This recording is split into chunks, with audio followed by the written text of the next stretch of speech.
আজকের অঙ্ক বলেছে একটি সাম 3364 টাকাকে দুটো পার্টে এমনভাবে ডিভাইড করা হলো যে একটি পার্টকে 3 বছরের জন্য 5% পার অ্যানাম কম্পাউন্ডলি রাখা হয় এবং আরেকটি পার্টকে 5 ইয়ার্সের জন্য 5% পার অ্যানাম কম্পাউন্ডলি রাখা হয় এবং সেগুলোর যে দুটারই যে সুদ আসল হয় সুদ আসল একদম সেম হয়, রেসপেক্টিভলি ইজ দ্য সেম, সুদ আসল সেম হয়।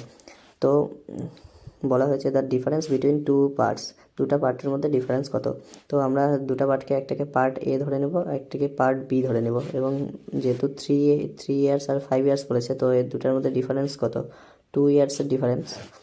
তো এটার আমরা 2 ইয়ার্সের ফর্মুলাতে করব 1 প্লাস ইন্টারেস্ট বলেছে 5/100, 2 ইয়ার্স যেহেতু তাই স্কোয়ার হয়ে যাবে।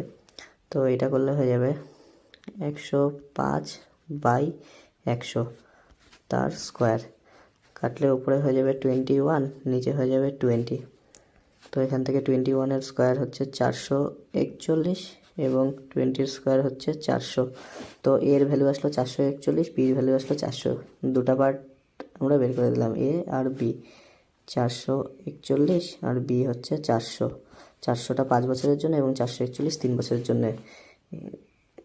তা এই দুটার সাম কত হবে, টোটাল 841 হয়ে যাবে এবং এই দুটার মধ্যে ডিফারেন্স কত, শুধু 41।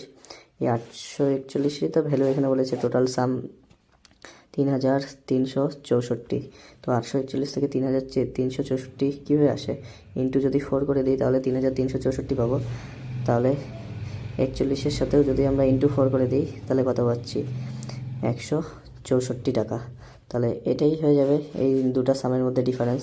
তো option A is the right answer.